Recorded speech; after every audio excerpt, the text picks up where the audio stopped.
दोस्तों, आपके अपने चैनल बुक विस्पर तहे दिल से स्वागत हो। सोचो तुम क्लास में बैठे हो और टीचर ने अचानक तुमसे एक सवाल पूछ लिया।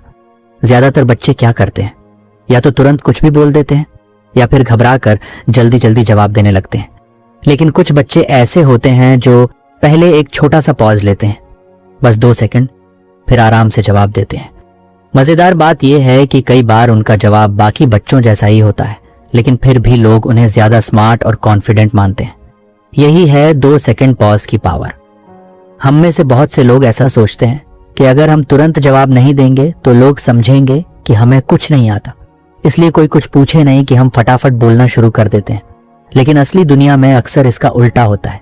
जब कोई इंसान बिना सोचे लगातार बोलता रहता है तो सामने वाले को लगता है कि वह बस रिएक्शन दे रहा है, लेकिन जब कोई थोड़ा रुक कर बोलता है तो लगता है कि वह अपने वर्ड्स को चुन रहा है। तुमने कभी नोटिस किया होगा कि मूवी में जब हीरो कोई इंपॉर्टेंट डायलॉग बोलता है तो वह मशीन गन की तरह नहीं बोलता। वह थोड़ा रुकता है, सामने देखता है, फिर लाइन बोलता है। उस छोटे से गैप की वजह से उसकी बात ज्यादा पावरफुल लगती है। अगर वही लाइन वह दौड़ते हुए और जल्दी जल्दी बोल दे तो उसका असर आधा रह जाएगा। हमारा ब्रेन भी ऐसा ही काम करता है। जब कोई सवाल सुनते ही हम जवाब देने लगते हैं तब हमारा ब्रेन पैनिक मोड में होता है। वो बस कुछ भी निकालकर बाहर भेजना चाहता है। लेकिन जब हम 2 सेकंड रुकते हैं तब ब्रेन को सिग्नल मिलता है कि पहले सोचो फिर बोलो। यही छोटा सा फर्क हमारी बातों की क्वालिटी बदल देता है। एक और इंटरेस्टिंग बात समझो, जब कोई इंसान बहुत फास्ट बोलता है तो कई बार लोग उसकी बात पूरी तरह सुनते भी नहीं। वर्ड्स एक दूसरे के ऊपर चढ़ने लगते हैं। लेकिन जब कोई आराम से बोलता है तो हर सेंटेंस साफ सुनाई देता है। लोग उसकी बातों पर ध्यान देते हैं। इसलिए कॉन्फिडेंस का मतलब लाउड होना नहीं है, कॉन्फिडेंस का मतलब क्लियर होना है। मान लो तुम्हारा दोस्त तुमसे पूछता है, तुम्हें यह आइडिया कैसा लगा?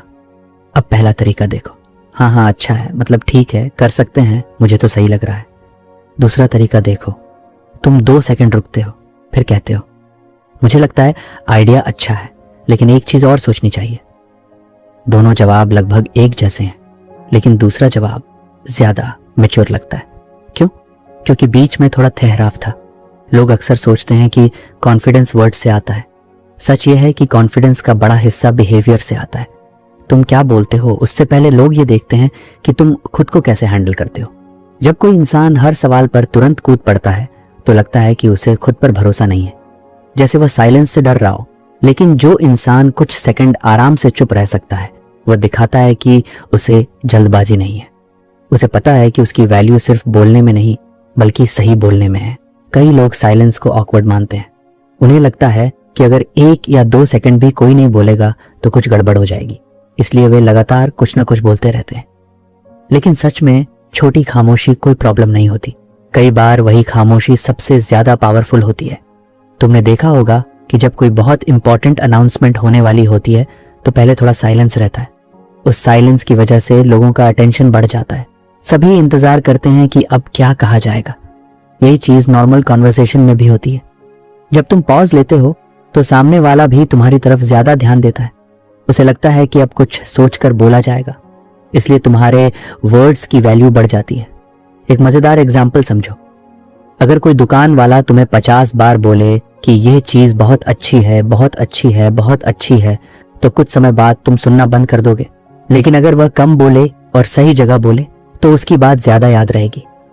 क्वांटिटी नहीं, क्वालिटी मैटर करती है। 2 सेकंड पॉज तुम्हें सिर्फ बेटर स्पीकर नहीं बनाता बल्कि बेटर लिसनर भी बनाता है। क्योंकि जब तुम तुरंत जवाब देने की जगह थोड़ा रुकते हो तब तुम सच में सुनते हो कि सामने वाला क्या कह रहा है। बहुत बार ऐसा होता है कि हम सामने वाले की बात पूरी होने से पहले ही जवाब सोचने लगते हैं। मतलब सुन कम रहे होते हैं और रिप्लाई ज्यादा बना रहे होते हैं। फिर हम आधी बात समझते हैं और आधा जवाब देते हैं।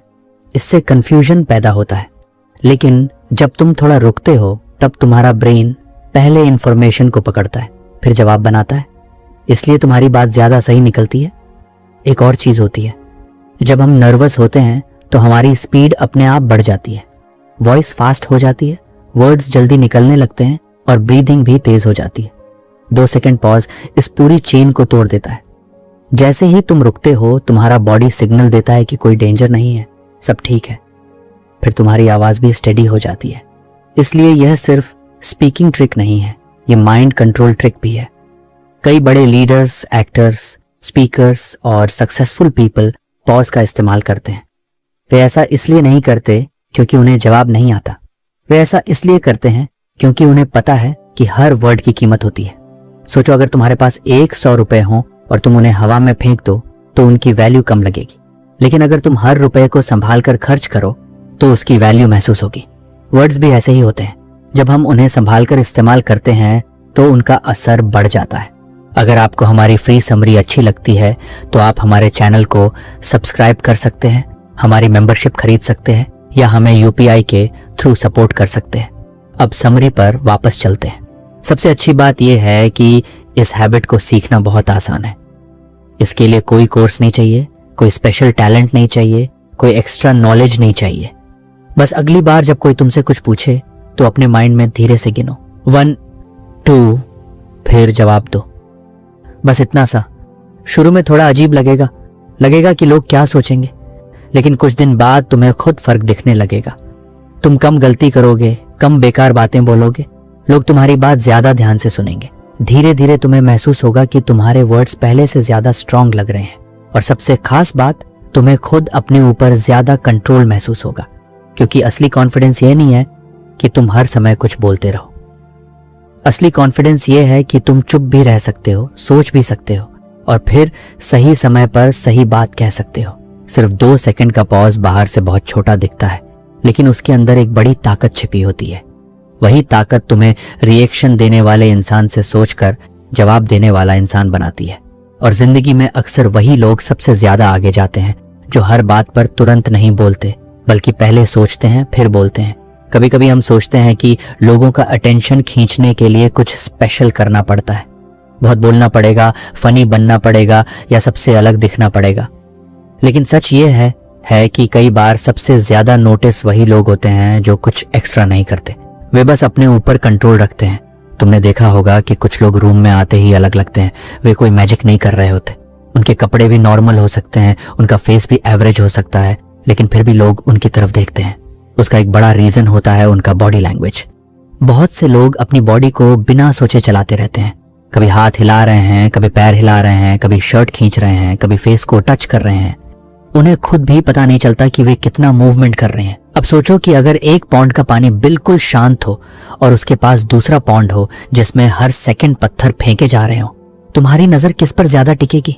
ज्यादातर लोग शांत पानी को ज्यादा देर तक देखेंगे, क्योंकि उसमें एक अलग तरह का अट्रैक्शन होता है। ह्यूमन ब्रेन भी कुछ ऐसा ही है। जब कोई इंसान हर समय हिलता डुलता रहता है तो ब्रेन उसे बैकग्राउंड नॉइज की तरह देखने लगता है। लेकिन जब कोई इंसान आराम से कंट्रोल के साथ मूव करता है तो वह अलग दिखाई देता है।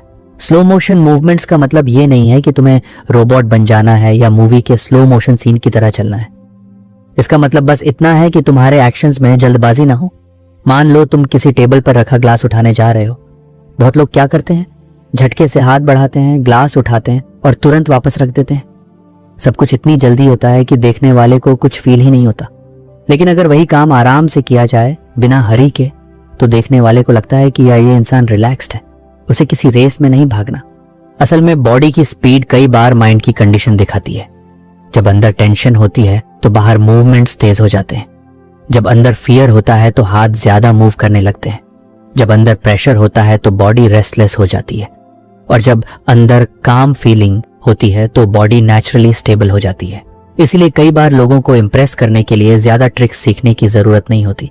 उन्हें सिर्फ अपने मूवमेंट्स पर थोड़ा ध्यान देने की जरूरत होती है। एक फनी बात बताऊं, कई लोग अपने नर्वस हैबिट्स को नोटिस ही नहीं करते। कोई हर 2 मिनट में हेयर टच करता है, कोई पॉकेट में हाथ डालकर बार बार कॉइन्स घुमाता रहता है, कोई फिंगर्स क्रैक करता रहता है, कोई टेबल पर लगातार टैपिंग करता रहता है, कोई लिप बाइट करता रहता है। उसे लगता है कि कोई देख नहीं रहा, लेकिन आसपास के लोग अक्सर सब नोटिस कर रहे होते हैं। बॉडी हमेशा सीक्रेट बातें बता देती है। अगर माउथ कुछ और कह रहा हो और बॉडी कुछ और, तो लोग बॉडी पर ज्यादा भरोसा करते हैं। यही वजह है कि स्टिलनेस इतनी पावरफुल होती है। जब कोई इंसान बिना वजह एक्स्ट्रा मूवमेंट नहीं करता तो वह मेंटली स्ट्रांग लगता है। मान लो 2 लोग इंटरव्यू देने आए। पहला कैंडिडेट चेयर पर बैठकर बार बार पोजीशन बदल रहा है, कभी हाथ जोड़ रहा है, कभी खोल रहा है, कभी पैर हिला रहा है। दूसरा कैंडिडेट आराम से बैठा है, जरूरत पड़ने पर ही मूवमेंट कर रहा है। अब भले दोनों की नॉलेज सेम हो, लेकिन फर्स्ट इंप्रेशन अलग बनेगा। क्यों? क्योंकि ह्यूमन ब्रेन स्टेबिलिटी को कॉन्फिडेंस से जोड़ता है। एक और इंटरेस्टिंग चीज समझो, जंगल में भी एनिमल्स एनर्जी बचाते हैं। लायन पूरे दिन बिना वजह नहीं दौड़ता रहता, जब जरूरत होती है तभी एक्शन लेता है, इसलिए वह पावरफुल लगता है। अगर वह हर सेकंड इधर उधर भागता रहता तो उसकी इमेज अलग होती। हम इंसान भी कुछ हद तक ऐसे ही हैं। जो इंसान हर समय अननेसेसरी मूवमेंट करता है वह कम कंट्रोल में दिखता है। जो इंसान जरूरत के हिसाब से मूव करता है वह ज्यादा बैलेंस दिखता है। अब इसका मतलब ये नहीं कि तुम्हें स्टैचू बनकर खड़ा रहना है। कई लोग ये गलती कर देते हैं। वे सोचते हैं कि मूवमेंट कम करना है तो बिल्कुल फ्रीज हो जाओ। नहीं, नेचुरल रहना है तो है, बस एक्स्ट्रा मूवमेंट हटाना है। डिफरेंस समझो। अगर कोई दोस्त बुलाए और तुम उसकी तरफ मुड़कर देखो, ये नेचुरल मूवमेंट है। लेकिन अगर देखने के बाद भी तुम लगातार गर्दन घुमाते रहो, हेयर ठीक करते रहो और फिंगर्स से खेलते रहो, तो ये अननेसेसरी मूवमेंट है। यही चीज कम करनी है। स्लो मूवमेंट का एक और फायदा है, ये तुम्हारे ब्रेन को भी स्लो करता है। बॉडी और माइंड एक टीम की तरह काम करते हैं। अगर बॉडी हमेशा रश में रहेगी तो माइंड भी रश में रहेगा। अगर बॉडी थोड़ी काम होगी तो माइंड भी धीरे धीरे काम होने लगेगा। इसलिए कई लोग जब स्ट्रेस में होते हैं तो उनकी ब्रीदिंग फास्ट हो जाती है, शोल्डर्स टाइट हो जाते हैं, हैंड्स रेस्टलेस हो जाते हैं। लेकिन अगर वे जानबूझकर अपनी मूवमेंट्स को थोड़ा स्मूथ कर दें तो टेंशन कम महसूस होने लगती है। मतलब कई बार बॉडी को बदलकर माइंड को भी बदला जा सकता है। एक छोटी सी प्रैक्टिस करो। आज पूरे दिन में 5 बार खुद को ऑब्जर्व करना। जब तुम बैठो चेक करो कि पैर हिल तो नहीं रहा। जब तुम किसी से बात करो चेक करो कि हाथ बिना वजह उड़ तो नहीं रहे। जब तुम फोन यूज करो चेक करो कि तुम हुर्री में तो नहीं हो। बस उन्हें ऑब्जर्व करना है, जज नहीं करना। धीरे धीरे तुम्हें अपने पैटर्न्स दिखने लगेंगे, फिर उन्हें बदलना आसान हो जाएगा। एक और बात जो लोग अक्सर मिस कर देते हैं, साइलेंटली अट्रैक्टिव लोग अटेंशन के पीछे नहीं भागते, इसलिए अटेंशन उनके पास खुद आता है। जब कोई इंसान हर समय लोगों को इंप्रेस करने की कोशिश करता है तो उसकी बॉडी भी वही दिखाने लगती है। लेकिन जब कोई अपने अंदर कंफर्टेबल होता है तो उसकी मूवमेंट्स भी कंफर्टेबल हो जाती हैं। वह बार बार खुद को प्रूव नहीं करता, वह बस प्रेजेंट रहता है और यही चीज लोगों को पसंद आती है। कई बार किसी की स्ट्रॉन्गेस्ट क्वालिटी उसकी आवाज नहीं होती, उसके वर्ड्स नहीं होते, उसका लुक नहीं होता। उसकी स्ट्रॉन्गेस्ट क्वालिटी उसका थियरव होता है। वह जिस तरह बैठता है, जिस तरह खड़ा होता है, जिस तरह किसी चीज को पकड़ता है, जिस तरह किसी को सुनता है। इन छोटी छोटी चीजों से एक अलग फीलिंग बनती है। और मजेदार बात यह है कि लोग उस फीलिंग को एक्सप्लेन भी नहीं कर पाते। वे बस कहते हैं पता नहीं क्यों, लेकिन इस इंसान में कुछ अलग है। वह अलग चीज अक्सर कोई सीक्रेट ट्रिक नहीं होती, वह सिर्फ सेल्फ कंट्रोल होता है। आज की वर्ल्ड में सब कुछ फास्ट हो गया है। Fast scrolling, fast talking, fast reacting, fast decisions. इसलिए जब कोई इंसान थोड़ा काम दिखाई देता है तो वह अपने आप अलग नजर आता है। जैसे बहुत शोर वाले मार्केट में अचानक कोई सॉफ्ट म्यूजिक सुनाई दे जाए, तुरंत ध्यान उस तरफ जाता है। वैसे ही बहुत रेस्टलेस लोगों के बीच एक स्टेबल इंसान अपने आप नोटिस होने लगता है। याद रखो, अट्रैक्शन हमेशा नॉइज से नहीं आता। कई बार अट्रैक्शन साइलेंस से आता है। कई बार पावर स्पीड से नहीं आती, पावर कंट्रोल से आती है। और कंट्रोल का सबसे आसान साइन है कि तुम्हारी बॉडी तुम्हारी बॉस नहीं है, तुम बॉडी के बॉस हो। अगर पैर हिलाना बंद करना है तो कर सकते हो। अगर फिंगर्स को शांत रखना है तो रख सकते हो। अगर हेयर को बार बार टच नहीं करना तो नहीं करोगे। यही सेल्फ कंट्रोल धीरे धीरे तुम्हारी पर्सनैलिटी का हिस्सा बन जाता है। और फिर एक समय ऐसा आता है जब तुम्हें एक्टिंग नहीं करनी पड़ती, तुम नेचुरली काम दिखने लगते हो। तुम्हारी प्रेजेंस ज्यादा स्ट्रांग लगने लगती है। लोग तुम्हारी बात ज्यादा ध्यान से सुनते हैं। और सबसे अच्छी बात, तुम्हें खुद भी अपने अंदर एक अलग स्टेबिलिटी महसूस होने लगती है।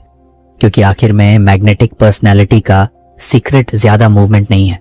सीक्रेट यह है कि तुम्हारा हर मूवमेंट पर्पस के साथ हो, कम, साफ, स्मूथ और कंट्रोल में। यही छोटी सी आदत किसी इंसान को भीड़ का हिस्सा बनने से निकालकर ऐसा इंसान बना सकती है जिसकी प्रेजेंस बिना कुछ कहे भी महसूस होने लगे। एक बात नोटिस करना, जब कहीं बहुत सारे लोग एक साथ होते हैं तो अक्सर इमोशंस भी एक से दूसरे इंसान में फैलने लगते हैं। एक आदमी जोर से हंसता है, फिर दूसरा हंसता है, फिर तीसरा। कोई एक घबरा जाता है तो आसपास के लोग भी टेंशन में आने लगते हैं। कोई गुस्सा करता है तो बाकी लोग भी गर्म होने लगते हैं। जैसे इमोशंस कोई बॉल हो जो एक इंसान से दूसरे इंसान की तरफ फेंकी जा रही हो। लेकिन कुछ लोग ऐसे होते हैं जो हर बॉल को पकड़ते नहीं है। यही है अंडर रिएक्टिंग की आर्ट। इसका मतलब ये नहीं कि आप पत्थर बन जाओ या आपको कोई फीलिंग ही ना हो। इसका मतलब सिर्फ इतना है कि हर चीज पर जरूरत से ज्यादा रिएक्शन मत दो। कई लोग अपनी फीलिंग्स के ड्राइवर नहीं होते, उनकी फीलिंग्स उन्हें ड्राइव करती हैं। अगर कोई तारीफ कर दे तो वे आसमान पर पहुंच जाते हैं, अगर कोई मजाक कर दे तो पूरा दिन खराब हो जाता है, अगर कोई छोटी प्रॉब्लम आ जाए तो ऐसा लगता है जैसे दुनिया खत्म हो गई। मतलब उनका मूड रिमोट कंट्रोल की तरह दूसरों के हाथ में होता है। लेकिन इमोशनली स्ट्रांग लोग अलग होते हैं, उनके साथ भी अच्छी और बुरी बातें होती हैं। फर्क सिर्फ इतना है कि वे हर चीज को एम्पलीफाई नहीं करते। मान लो किसी ने एक फनी जोक सुनाया, कुछ लोग ऐसे रिएक्ट करेंगे जैसे उन्होंने लाइफ की सबसे फनी चीज सुन ली हो। वे चेयर छोड़कर हंसेंगे, टेबल पीटेंगे, सांस फूल जाएगी। और कुछ लोग आराम से मुस्कुराएंगे, उन्हें जोक समझ आया, उन्हें मजा भी आया, लेकिन उन्होंने अपनी पूरी एनर्जी उस एक मोमेंट में नहीं फेंक दी। यही बैलेंस है। अब इसका मतलब ये नहीं कि ज्यादा हंसना गलत है, बात सिर्फ इतनी है कि जब हर रिएक्शन बहुत बड़ा हो जाता है तो उसका इफेक्ट कम होने लगता है। सोचो अगर कोई मूवी में हर सीन पर हीरो बैकग्राउंड म्यूजिक के साथ चिल्लाने लगे तो क्या मजा आएगा? नहीं, क्योंकि इम्पैक्ट तभी बनता है जब हर चीज बराबर लेवल पर ना हो। लाइफ भी ऐसी ही है। अगर हर बात इमरजेंसी है तो कोई भी बात इमरजेंसी नहीं रह जाती। अगर हर बात अमेजिंग है तो अमेजिंग शब्द की वैल्यू खत्म हो जाती है। अंडर रिएक्टिंग हमें वैल्यू समझना सिखाता है। ये हमें बताता है कि हर चीज पर फुल वॉल्यूम की जरूरत नहीं होती। एक और मजेदार बात, लोग अक्सर उस इंसान को ज्यादा ऑब्जर्व करते हैं जो सबसे कम रिएक्ट करता है। क्यों? क्योंकि बाकी सबका रिएक्शन सामने दिख रहा होता है, लेकिन जो काम रहता है उसके बारे में क्यूरियोसिटी पैदा होती है। लोग सोचते हैं ये क्या सोच रहा है, ये इतना शांत क्यों है, इसका व्यू क्या होगा? और क्यूरियोसिटी हमेशा अटेंशन खींचती है। ह्यूमन ब्रेन को मिस्ट्री पसंद है। जो चीज पूरी खुली हुई हो उसमें इंटरेस्ट जल्दी खत्म हो जाता है, लेकिन जो चीज थोड़ी हिडन हो उसे ब्रेन समझना चाहता है। इसीलिए बैलेंस्ड रिएक्शन कई बार लोगों को ज्यादा इंटरेस्टिंग बनाता है।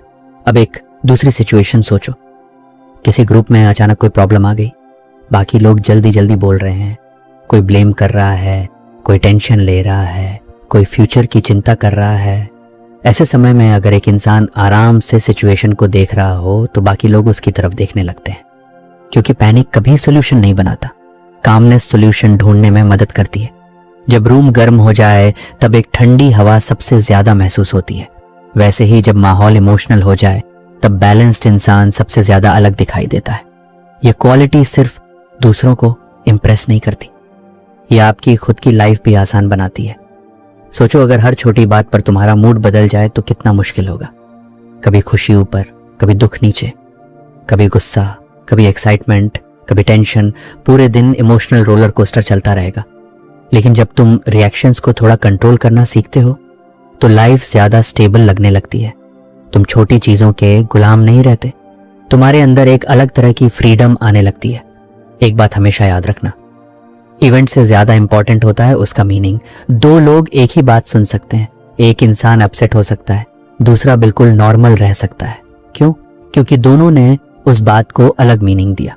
अंडर रिएक्टिंग का मतलब है पहले मीनिंग समझो फिर रिएक्शन दो, तुरंत रिएक्शन मत फेंको। कई बार पहली फीलिंग सही नहीं होती, ब्रेन अक्सर जल्दी कंक्लूजन बना लेता है और बाद में पता चलता है कि रियलिटी कुछ और थी। इसीलिए मैच्योर लोग फीलिंग्स को इग्नोर नहीं करते, वे बस उन्हें तुरंत किंग नहीं बना देते। वे इमोशंस को पैसेंजर सीट पर बैठाते हैं, ड्राइवर सीट पर नहीं। एक छोटी सी चीज नोटिस करना, जब कोई इंसान हर बात पर एक्सप्लोड करता है तो कुछ समय बाद लोग उसे सीरियसली लेना बंद कर देते हैं, क्योंकि उन्हें पता होता है कि इसका रिएक्शन हमेशा एक्स्ट्रा होगा। लेकिन जो इंसान रेयरली रिएक्ट करता है उसकी रिएक्शन की वैल्यू बढ़ जाती है। अगर वो कुछ बोले तो लोग सुनते हैं, अगर वह किसी बात को इंपॉर्टेंट कहे तो लोग ध्यान देते हैं, क्योंकि उसका रिएक्शन चीप नहीं होता, वह हर जगह यूज नहीं होता। उसने अपनी इमोशनल एनर्जी को संभाल कर रखा होता है, और जो चीज रेयर होती है उसकी वैल्यू अपने आप बढ़ जाती है। अब सोचो सोशल मीडिया की दुनिया, कोई फोटो डाली, कुछ लाइक्स आए, मूड अच्छा, कम लाइक्स आए, मूड खराब।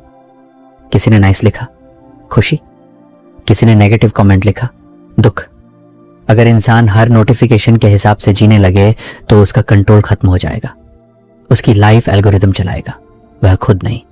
अंडर रिएक्टिंग हमें यह सिखाता है कि हर सिग्नल पर जंप मत करो, हर बेल बजने पर दौड़ो मत। पहले देखो कि क्या यह सच में इंपॉर्टेंट है या बस एक मोमेंट है जो थोड़ी देर बाद खुद खत्म हो जाएगा। एक और इंटरेस्टिंग बात, स्ट्रॉन्ग ट्री वह नहीं होता जो हर हवा के साथ झुकता रहे। स्ट्रॉन्ग ट्री वह होता है जो हवा को महसूस करता है लेकिन अपनी जगह पर रहता है। वैसे ही इमोशनली स्ट्रॉन्ग इंसान फीलिंग्स को महसूस करता है लेकिन फीलिंग्स उसे इधर उधर नहीं घुमाती। आज बहुत लोग रिएक्शन को पर्सनैलिटी समझ लेते हैं।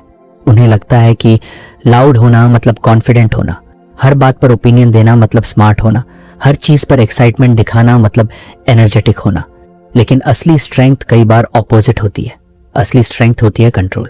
अगर तुम गुस्सा कर सकते हो लेकिन नहीं करते तो वह पावर है। अगर तुम पैनिक कर सकते हो लेकिन शांत रहते हो तो वह पावर है। अगर तुम प्रूव कर सकते हो कि तुम सही हो लेकिन फिर भी बेकार आर्ग्यूमेंट में नहीं पड़ते तो वह पावर है। क्योंकि सेल्फ कंट्रोल हमेशा सेल्फ एक्सप्रेशन से ज्यादा मुश्किल होता है। कोई भी रिएक्ट कर सकता है, रिएक्शन ऑटोमेटिक होता है, लेकिन रिस्पॉन्स चुनना स्किल है और यही स्किल इंसान को अलग बनाती है। जब तुम छोटे थे शायद तुम्हें लगा होगा कि स्ट्रॉन्गेस्ट इंसान वही होता है जो सबसे ज्यादा शोर करे, लेकिन जैसे जैसे लाइफ समझ आती है पता चलता है कि स्ट्रॉन्गेस्ट इंसान अक्सर सबसे शांत होता है, क्योंकि उसे खुद को हर मिनट साबित करने की जरूरत नहीं होती। वह अपनी एनर्जी बचा कर रखता है। वह जानता है कि कौन सी बात अटेंशन डिजर्व करती है और कौन सी नहीं, और यही समझ उसे बाकी लोगों से अलग बना देती है। धीरे धीरे जब तुम अंडर रिएक्टिंग की हैबिट बनाओगे तो एक मजेदार बदलाव दिखेगा। लोग तुम्हें ज्यादा मैच्योर समझने लगेंगे। वे तुम्हारे आसपास ज्यादा कंफर्टेबल महसूस करेंगे। वे अपनी बातें तुम्हें ज्यादा ट्रस्ट के साथ बताएंगे, क्योंकि उन्हें लगेगा कि तुम हर बात को ड्रामा नहीं बनाओगे।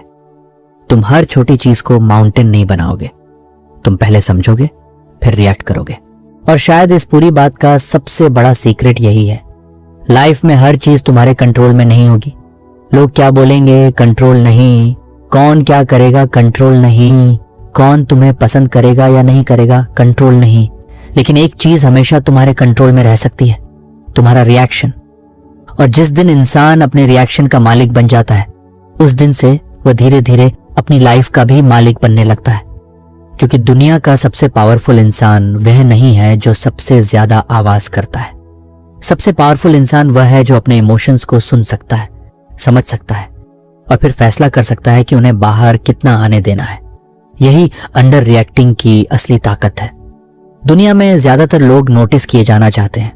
कोई चाहता है कि लोग उसकी तारीफ करें, कोई चाहता है कि लोग उसे स्पेशल समझें, कोई चाहता है कि उसके काम की चर्चा हो। इसलिए जब भी वे किसी की मदद करते हैं तो कई बार उनके मन में एक छोटी सी उम्मीद होती है कि सामने वाला इसे देखे, याद रखे और शायद सबको बताए भी। लेकिन कुछ लोग अलग होते हैं। वे हेल्प करते हैं लेकिन उसका पोस्टर नहीं बनाते। वे केयर करते हैं लेकिन उसका अनाउंसमेंट नहीं करते। वे अच्छे काम करते हैं लेकिन हर बार क्रेडिट लेने नहीं दौड़ते। और मजेदार बात यह है कि ऐसे लोग अक्सर सबसे ज्यादा पसंद किए जाते हैं। यही साइलेंट माइक्रो अटेंशंस की ब्यूटी है। माइक्रो अटेंशन का मतलब है छोटी छोटी चीजों पर ध्यान देना, ऐसी चीजें जिन्हें ज्यादातर लोग इग्नोर कर देते हैं। और साइलेंट का मतलब है बिना शोर किए, बिना यह बताए कि देखो मैंने तुम्हारे लिए क्या किया। सोचो, एक गार्डन है, कुछ लोग उसमें सिर्फ बड़े फूल देखते हैं, लेकिन कुछ लोग छोटी छोटी पत्तियां भी देखते हैं, मिट्टी की हालत भी देखते हैं, पानी की जरूरत भी समझते हैं। इंसानों के साथ भी यही होता है। ज्यादातर लोग सिर्फ बड़ी बातें देखते हैं, लेकिन कुछ लोग छोटी बातें नोटिस करते हैं। और अक्सर वही छोटी बातें किसी इंसान के दिल तक पहुंचती हैं, क्योंकि हर इंसान के अंदर एक सिंपल सी इच्छा होती है। वह चाहता है कि कोई उसे सच में नोटिस करे, सिर्फ देखे नहीं। समझे, आजकल लोग सुनते कम हैं, जवाब ज्यादा देते हैं, देखते कम हैं, जज ज्यादा करते हैं, समझते कम हैं, अस्यूम ज्यादा करते हैं। इसलिए जब कोई इंसान सच में अटेंशन देता है तो वह अलग महसूस होता है। अब अटेंशन का मतलब सिर्फ घूर कर देखना नहीं है। अटेंशन का मतलब है सामने वाले की छोटी बातों को पकड़ना। जैसे किसी की आवाज पहले से थोड़ी धीमी लग रही है, किसी का मूड आज नॉर्मल नहीं लग रहा, किसी की एनर्जी कम है, किसी को कुछ कहना है लेकिन वह कह नहीं पा रहा। ये सब चीजें वर्ड्स से पहले दिखाई देती हैं, लेकिन इन्हें देखने के लिए आंखों से ज्यादा दिल खुला होना चाहिए। एक बात समझो, लोग अक्सर गिफ्ट्स याद नहीं रखते, वे फीलिंग याद रखते हैं। कई बार कोई बहुत महंगा गिफ्ट भी जल्दी भूल जाता है, लेकिन कोई छोटा सा जेस्चर सालों तक याद रह जाता है। क्यों? क्योंकि उस जेस्चर में केयर छिपी होती है, और केयर इंसान की सबसे बड़ी इमोशनल लैंग्वेज है। मान लो कोई बच्चा ड्राइंग बनाकर लाया, पूरे दिन किसी ने ध्यान नहीं दिया। फिर एक इंसान उसकी ड्राइंग को ध्यान से देखता है, बस कुछ सेकंड, और कहता है, इसमें जो ट्री बनाया है वो अच्छा लग रहा है। यह सेंटेंस छोटा है, लेकिन बच्चे के लिए बहुत बड़ा हो सकता है, क्योंकि उसे महसूस हुआ कि किसी ने सच में देखा, सिर्फ ऊपर से नहीं, ध्यान से। यही साइलेंट अटेंशन है। एक और इंटरेस्टिंग बात, जब लोग केयर दिखाने की कोशिश करते हैं तो कई बार वे बहुत ज्यादा बोलने लगते हैं। वे बार बार बताते हैं कि उन्होंने क्या किया, कितनी मेहनत की, कितना सैक्रिफाइस किया। लेकिन असली मैजिक तब होता है जब केयर दिखाई देती है, सुनाई नहीं देती। जैसे हवा, तुम हवा को देख नहीं सकते लेकिन महसूस कर सकते हो। वैसे ही सच्ची केयर को एक्सप्लेन करने की जरूरत नहीं पड़ती, वह एक्शंस में दिख जाती है।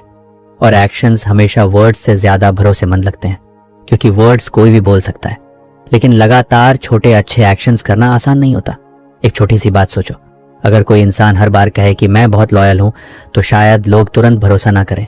लेकिन अगर वह सालों तक लॉयल्टी दिखाता रहे तो लोगों को खुद समझ आ जाएगा, उसे बोलने की जरूरत नहीं पड़ेगी।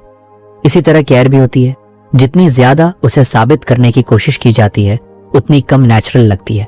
जितनी क्वाइटली दिखाई जाती है उतनी ज्यादा जेन्युइन लगती है। आज की दुनिया में लोग अटेंशन मांगने में एक्सपर्ट हो गए हैं, लेकिन अटेंशन देने में कमजोर हो गए हैं। हर कोई चाहता है कि उसे सुना जाए, लेकिन सुनने वाले कम हैं। हर कोई चाहता है कि उसकी स्टोरी इंपॉर्टेंट लगे, लेकिन दूसरे की स्टोरी में इंटरेस्ट लेने वाले कम हैं। यहीं पर साइलेंट माइक्रो अटेंशंस इंसान को अलग बनाती हैं, क्योंकि ये फोकस खुद से हटाकर दूसरे इंसान पर ले जाती है। और यही रेयर है, जब कोई तुमसे बात कर रहा हो और तुम पूरी तरह प्रेजेंट हो तो उसे एक अलग फीलिंग मिलती है। उसे लगता है कि उसकी बात इंपॉर्टेंट है। आज ये फीलिंग बहुत कीमती है, क्योंकि फोन, नोटिफिकेशंस और डिस्ट्रैक्शंस के बीच पूरा अटेंशन मिलना मुश्किल हो गया है। एक और सीक्रेट समझो, लोग हमेशा उन लोगों को याद नहीं रखते जिन्होंने उन्हें हंसाया या जिन्होंने उन्हें इम्प्रेस किया, लेकिन वे अक्सर उन लोगों को याद रखते हैं जिनके साथ वे इंपॉर्टेंट महसूस करते थे। जिस इंसान ने उन्हें यह एहसास दिया कि उनकी भी वैल्यू है, उनकी भी जगह है, उनकी भी बात मायने रखती है। यह एहसास बहुत गहरा होता है, और यह बड़े स्पीचेस से नहीं आता, ये छोटी छोटी अटेंशन से आता है। कई बार किसी को बीच में न काटना भी केयर है। कई बार किसी की बात पूरी सुन लेना भी केयर है। कई बार किसी की मिस्टेक पर उसे एम्बैरस न करना भी केयर है। कई बार किसी को थोड़ा स्पेस देना भी केयर है। हर केयर टच या हेल्प के रूप में नहीं होती, तो कभी कभी केयर रिस्पेक्ट के रूप में भी होती है। एक मैच्योर इंसान यह समझता है, उसे हर समय हीरो बनने की जरूरत नहीं होती। वह हर प्रॉब्लम सॉल्व नहीं करता, लेकिन जहां जरूरत हो वहां क्वाइटली मौजूद रहता है। और कई बार प्रेजेंस ही सबसे बड़ी हेल्प होती है। तुमने शायद नोटिस किया होगा कि कुछ लोग रूम में आते ही अच्छा फील कराते हैं। वे जोक्स नहीं सुना रहे होते, वे सेंटर ऑफ अटेंशन भी नहीं होते, फिर भी उनके आसपास आराम महसूस होता है। उसका रीजन अक्सर यही होता है कि वे लोगों को महसूस कराते हैं कि वे देखे जा रहे हैं, सुने जा रहे हैं और समझे जा रहे हैं। और ये टैलेंट लुक्स से नहीं आता, मनी से नहीं आता, स्टेटस से नहीं आता, ये दिल से आता है। जब इंसान अपने बारे में कम और दूसरों के बारे में थोड़ा ज्यादा सोचना शुरू करता है, तब यह क्वालिटी पैदा होती है। लेकिन एक बात याद रखना, साइलेंट केयर का मतलब लोगों को खुश करने की बीमारी नहीं है।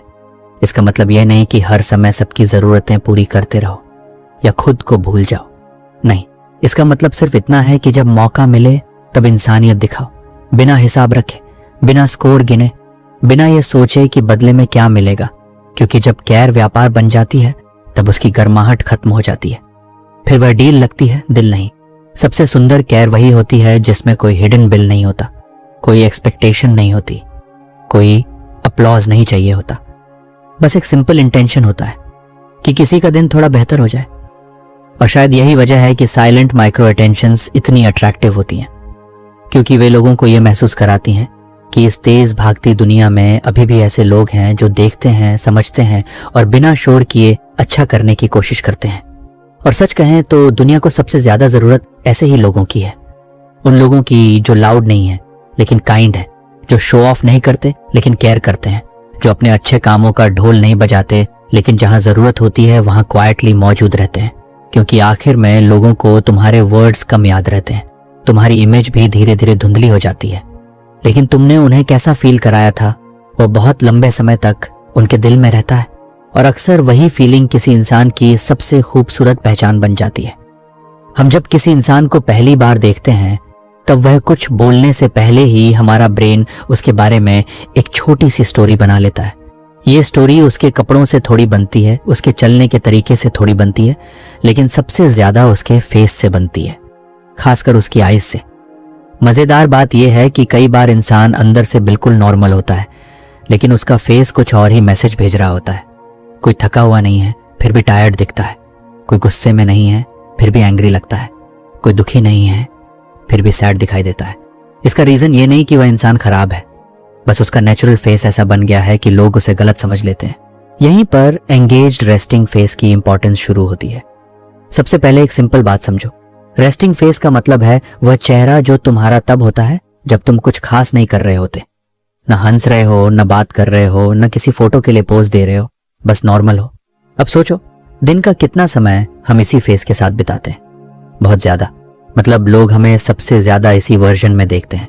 अगर ये फेस ऐसा लगे कि तुम दुनिया से परेशान हो, तो लोग तुमसे बात करने में थोड़ा हेजिटेट करेंगे। अगर ये फेस ऐसा लगे कि तुम हमेशा किसी टेंशन में हो, तो लोग दूरी बना सकते हैं। लेकिन अगर फेस रिलैक्स्ड हो और आईज में थोड़ी वार्मथ हो, तो लोग खुद को ज्यादा कंफर्टेबल महसूस करते हैं। अब वार्मथ का मतलब क्या है? क्या हर समय बड़ी स्माइल रखनी है? नहीं। अगर कोई इंसान पूरे दिन स्माइल करता रहे तो वह भी स्ट्रेंज लगने लगेगा। वार्मथ का मतलब सिर्फ इतना है कि तुम्हारे फेस पर कठोरता ना हो, तुम्हारी आईज में लाइफ हो, ऐसा लगे कि तुम जाग रहे हो, प्रेजेंट हो और आसपास की दुनिया से कनेक्टेड हो। कई लोग समझते हैं कि अट्रैक्शन सिर्फ लुक से आता है, लेकिन सच में अट्रैक्शन का बड़ा हिस्सा एक्सप्रेशन से आता है। क्योंकि फेस सिर्फ स्किन नहीं दिखाता, फेस एनर्जी भी दिखाता है। दो लोग बिल्कुल एक जैसे लुक कर सकते हैं, लेकिन अगर एक की आईज में सॉफ्टनेस हो और दूसरे की आईज में इरिटेशन हो, तो फीलिंग पूरी बदल जाएगी। ह्यूमन ब्रेन एक्सप्रेशंस को बहुत जल्दी पढ़ता है, इतनी जल्दी कि हमें खुद पता भी नहीं चलता। किसी का फेस देखकर कुछ सेकंड में ही हम डिसाइड करने लगते हैं कि वह फ्रेंडली लगता है या नहीं, सेफ लगता है या नहीं, इंटरेस्टिंग लगता है या नहीं। इसलिए फेस सिर्फ फेस नहीं है, ये बिना बोले होने वाली कॉन्वर्सेशन है। अब आंखों की बात करते हैं। आईज को अक्सर विंडो कहा जाता है। क्यों? क्योंकि आईज बहुत सारी बातें बता देती हैं। अगर कोई इंसान फिजिकली सामने हो लेकिन मेंटली कहीं और हो, तो उसकी आईज बता देती हैं। अगर कोई सच में ध्यान दे रहा हो तो उसकी आईज बता देती हैं। अगर कोई सिर्फ एक्टिंग कर रहा हो तो कई बार उसकी आईज फिर भी सच बता देती है। इसलिए एंगेज्ड फेस का सबसे बड़ा हिस्सा लिप्स नहीं, आईज होती हैं। तुमने कभी छोटे बच्चों को ऑब्जर्व किया है? जब वे किसी नई चीज को देखते हैं तो उनकी आईज अलग दिखती हैं। उनमें क्यूरियोसिटी होती है, इंटरेस्ट होता है, अटेंशन होता है। वे सिर्फ देख नहीं रहे होते, वे अब्जॉर्ब कर रहे होते हैं। इसी वजह से उनकी आईज में लाइफ दिखाई देती है। जैसे जैसे लोग बड़े होते हैं, कई बार यह क्वालिटी कम होने लगती है। वे आसपास की चीजों को सच में देखना बंद कर देते हैं। बॉडी यहां होती है लेकिन माइंड कहीं और, फेस सामने होता है लेकिन अटेंशन कहीं और यही डिस्कनेक्ट फेस पर दिखने लगता है। एंगेज्ड रेस्टिंग फेस का मतलब है कि तुम दुनिया से जुड़े हुए हो, तुम प्रेजेंट हो, तुम जाग रहे हो, तुम्हारा माइंड लगातार भटक नहीं रहा। अब मोनालिसा स्माइल की बात समझते हैं। बहुत लोगों ने यह नाम सुना है। इसका मतलब कोई बड़ी स्माइल नहीं है। इसका मतलब है लिप्स पर इतनी हल्की सॉफ्टनेस कि सामने वाले को लगे कि तुम क्लोज नहीं हो, तुम अप्रोचेबल हो। तुम्हें देखकर ऐसा न लगे कि तुम किसी इनविजिबल फाइट में हो, बल्कि ऐसा लगे कि तुम आराम से हो, तुम रेडी हो दुनिया को देखने के लिए।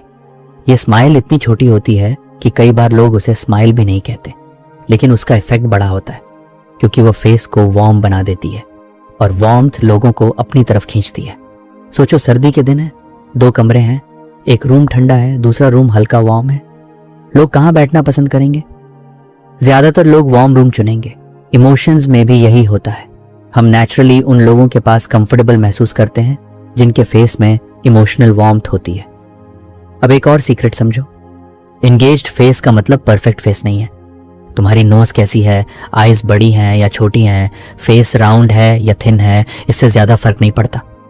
फर्क इस बात से पड़ता है कि तुम्हारा एक्सप्रेशन क्या कह रहा है, क्योंकि एक्सप्रेशन पर्सनैलिटी का ट्रेलर होता है और लोग ट्रेलर देखकर ही मूवी देखने का फैसला करते हैं। कई बार एवरेज लुकिंग लोग भी बहुत अट्रैक्टिव लगते हैं और कई बार ब्यूटीफुल लुकिंग लोग भी दूर दूर से लगते हैं।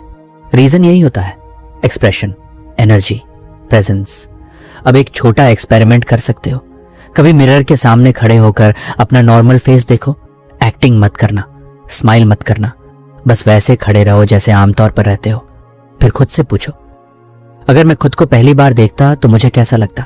Friendly, board, tired, angry, lost, curious. ये एक्सरसाइज बहुत कुछ सिखा सकती है, क्योंकि कई बार हमारा फेस वो मैसेज भेज रहा होता है जो हम भेजना ही नहीं चाहते और हमें पता भी नहीं होता। एक और चीज होती है जिसे लोग मिस कर देते हैं। जब हम लगातार स्ट्रेस में रहते हैं तो फेस की मसल्स टाइट हो जाती हैं, forehead tight, jaw tight, eyes भारी। फिर धीरे धीरे वही एक्सप्रेशन डिफॉल्ट बन जाता है। इसलिए रिलैक्स्ड फेस सिर्फ ब्यूटी टिप नहीं है, ये मेंटल हेल्थ का भी साइन है। जब फेस थोड़ा सॉफ्ट होता है तो कई बार खुद को भी अच्छा फील होने लगता है। बॉडी और इमोशंस दोनों एक दूसरे को इन्फ्लुएंस करते हैं।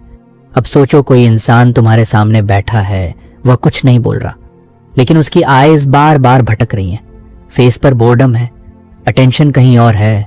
तुम कैसा फील करोगे? शायद लगेगा कि उसे इंटरेस्ट नहीं है। अब दूसरा इंसान है, वह ज्यादा नहीं बोल रहा, लेकिन उसकी आईज प्रेजेंट है, फेस काम है, तुम्हारी बात सुन रहा है। तुरंत कनेक्शन फील होगा, क्योंकि इंसान वर्ड्स से पहले अटेंशन महसूस करता है, और अटेंशन अक्सर आईज से दिखाई देता है। आज की दुनिया में सबसे रेयर चीजों में से एक है जेन्युइन अटेंशन।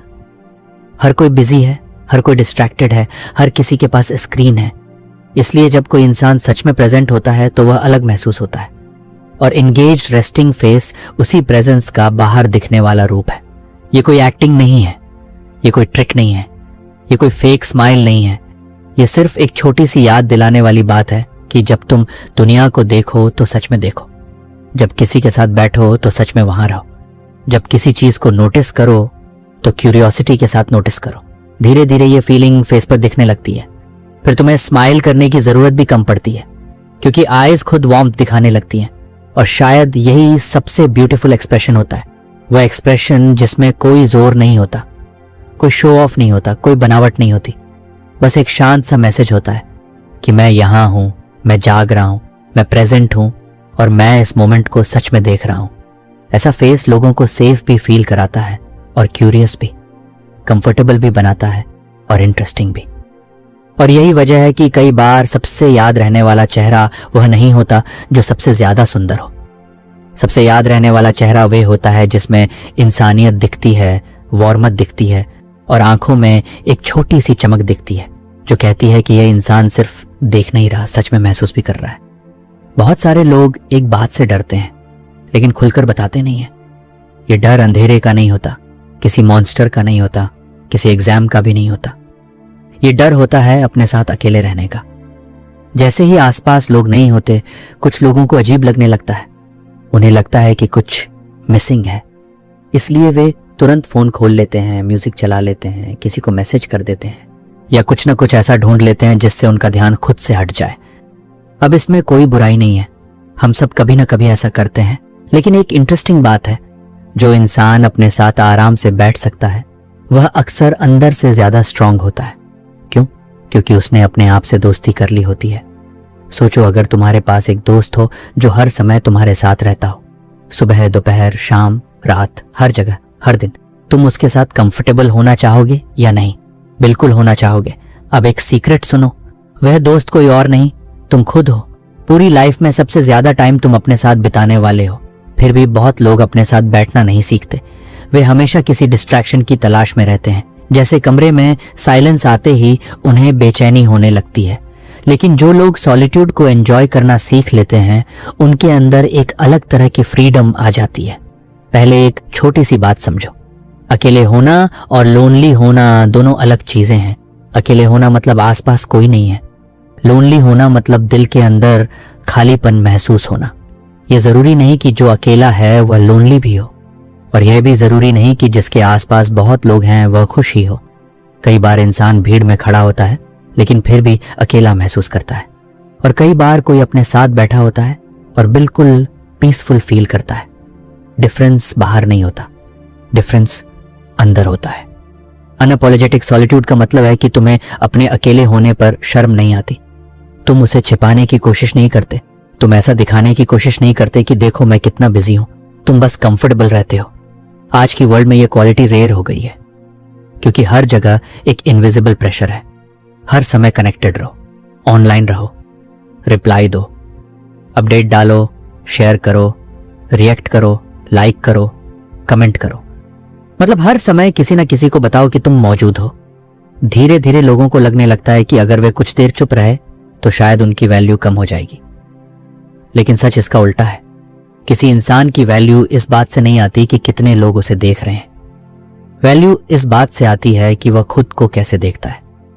अगर तुम्हें खुद की कंपनी पसंद नहीं है तो दुनिया की सारी कंपनी भी तुम्हें पूरी तरह सेटिस्फाई नहीं कर पाएगी। और अगर तुम्हें खुद की कंपनी पसंद है तो तुम हर जगह अपने साथ एक अच्छा दोस्त लेकर चलते हो, यानी खुद को। अब सोचो, एक छोटा बच्चा है, उसे एक खाली मैदान मिल गया। वह अकेला भी हो तो कुछ न कुछ ढूंढ लेगा। कभी मिट्टी से खेल लेगा, कभी पेड़ देख लेगा, कभी बादल देख लेगा, कभी कोई कहानी बना लेगा। क्यों? क्योंकि उसका माइंड क्यूरियस है। उसे खुद के साथ रहने में प्रॉब्लम नहीं है। लेकिन बड़े होते होते कई लोग ये क्वालिटी खो देते हैं। वे बोर्डम से डरने लगते हैं, साइलेंस से डरने लगते हैं, एम्प्टी मोमेंट से डरने लगते हैं और फिर हर खाली सेकंड को भरने लगते हैं। लेकिन कभी कभी वही खाली सेकंड सबसे कीमती होते हैं, क्योंकि वहीं पर तुम खुद को सुनते हो। जब आसपास शोर नहीं होता तब अंदर की आवाज सुनाई देती है। जब डिस्ट्रैक्शंस नहीं होते तब असली थॉट्स सामने आते हैं। और शुरुआत में ये थोड़ा स्ट्रेंज लग सकता है क्योंकि हम इसकी आदत नहीं रखते, लेकिन धीरे धीरे यही चीज पीसफुल लगने लगती है। एक और मजेदार बात, जो इंसान हमेशा अप्रूवल ढूंढता रहता है वह अक्सर थका हुआ रहता है, क्योंकि वह हर समय इनविजिबल एग्जाम दे रहा होता है। लोग मुझे पसंद कर रहे हैं या नहीं, लोग मेरे बारे में क्या सोच रहे हैं, मैं कूल लग रहा हूं या नहीं, मैं फिट हो रहा हूं या नहीं। ये सब क्वेश्चंस बहुत एनर्जी खा लेते हैं। लेकिन जब कोई इंसान खुद के साथ कंफर्टेबल हो जाता है तो ये प्रेशर कम होने लगता है। उसे हर सेकंड परफॉर्मेंस नहीं करनी पड़ती, उसे हर समय इंप्रेस नहीं करना पड़ता, उसे हर जगह रोल प्ले नहीं करना पड़ता। वह बस खुद हो सकता है। और यही चीज बहुत अट्रैक्टिव होती है, क्योंकि कॉन्फिडेंस का सबसे प्योर फॉर्म यही है, जब तुम्हें अपनी एग्जिस्टेंस को जस्टिफाई करने की जरूरत ना पड़े। आज बहुत लोग कॉन्फिडेंस को लाउड बिहेवियर समझते हैं, लेकिन असली कॉन्फिडेंस कई बार बहुत क्वाइट होता है। वह चिल्लाता नहीं, वह अनाउंस नहीं करता, वह बस दिखाई देता है। जैसे कोई इंसान आराम से अपने साथ हो, उसे प्रूव करने की जरूरत ना हो कि वह इंपॉर्टेंट है, क्योंकि वह अंदर से ऑलरेडी जानता है कि उसकी वैल्यू है। एक छोटी सी बात नोटिस करना, जब कोई इंसान लगातार अटेंशन मांगता है तो लोगों को प्रेशर महसूस होने लगता है। लेकिन जब कोई इंसान अटेंशन के पीछे नहीं भागता तो लोग खुद क्यूरियस हो जाते हैं। क्यों? क्योंकि सेल्फ सफिशिएंसी रेयर होती है। जो इंसान अपने अंदर कंफर्टेबल है वह दूसरों पर इमोशनल बोझ कम डालता है। वह हर समय वैलिडेशन नहीं मांगता, हर समय रीअश्योरेंस नहीं मांगता, हर समय अप्रूवल नहीं मांगता। और ये क्वालिटी लोगों को अच्छी लगती है। अब इसका मतलब ये नहीं कि तुम्हें लोगों की जरूरत ही नहीं होनी चाहिए। हम इंसान हैं, हमें फ्रेंडशिप चाहिए, कनेक्शन चाहिए, लव चाहिए, सपोर्ट चाहिए, ये सब नॉर्मल है। लेकिन इन सब के बिना टूट जाना और इन सब के साथ खुश रहना, दोनों में फर्क है। स्ट्रांग इंसान कनेक्शन एंजॉय करता है, लेकिन अपनी पूरी पहचान उस पर नहीं टिकाता। अगर कुछ समय उसे अकेले रहना पड़े तो वह घबराता नहीं, वह खुद को खोता नहीं, वह खुद के साथ रह सकता है। और यही